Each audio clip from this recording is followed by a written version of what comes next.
It's only a short drive out into the grasslands from the centre of Hailar, and we're due to film a local wedding reception for an upcoming documentary series on the region. Close to the venue is a restaurant complex, and while part of the crew goes off to set up equipment, the rest of us decide to do a bit of exploring. Most people are heading for the Ao Bao worship area. Wiki comes to my rescue. Ao Baos are sacrificial altars in the shape of a mound that were traditionally used for worship in the indigenous religion of Mongols and related ethnic groups. Every Ao Bao is thought of as the representation of a god. There are Ao Baos dedicated to heavenly gods, mountain gods, other gods of nature, and also to gods of human lineages and agglomerations. The Ao Baos for worship of ancestral gods can be private shrines of an extended family or kin, i.e. people sharing the same surname. Otherwise, they are common to villages, dedicated to the god of a village, banners or leagues. Sacrifices to the Ao Baos are made offering slaughtered animals, joss sticks and libations. We plod up the hill to the mound, which is covered in coloured ribbons, together with a number of empty bottles of baijiu scattered liberally around, used, as Wiki adds, to toast the gods and ancestors. To get good luck, we're obliged to walk around the mound 3 times. What kind of luck will we get if we only manage it twice, I wonder? Amongst the colourful ribbons are beautifully printed cloth documents, though I have no idea what they are describing. On the way down to the resort again, we come across some totem poles. What is it about totem pole designers that they so love to feature in-your-face fallacies? You can imagine such a designer coming home to his wife of an evening. "Hello, dear, have a good day at work. How many penises did you carve today?" What a job. But someone has to do it, I guess. At the resort, there are also some concrete yurt-like structures, which are overflows of the main restaurant. And that's about it.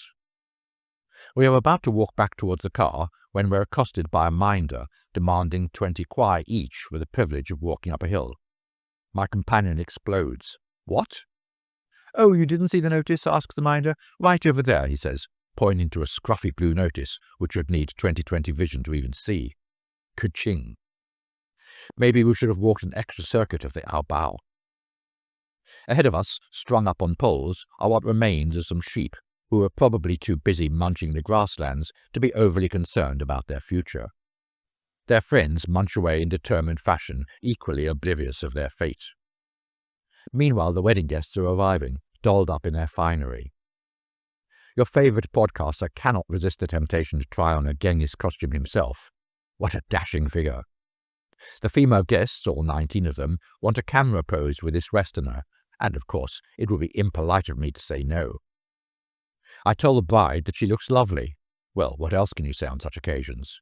She and her minder, who also acts as an instant interpreter, go into a fit of the giggles before the latter tells me she says she loves you too.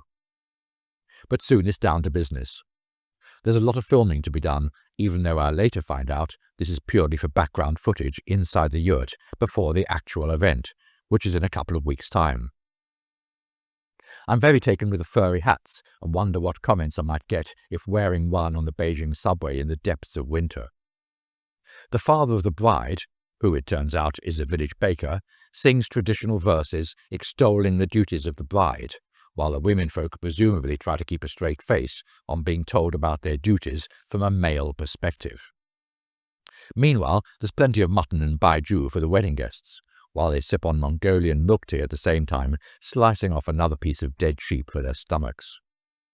Apparently, the fattier the meat, the more it's appreciated.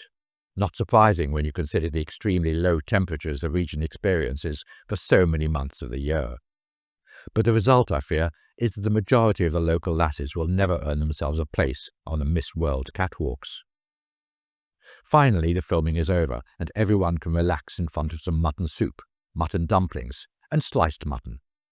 Some of the women pose for photos, and it's not long before the whole party has decided this is probably quite a spiffing idea, and are posing together with some strange foreign podcaster sat right in the centre of their little group.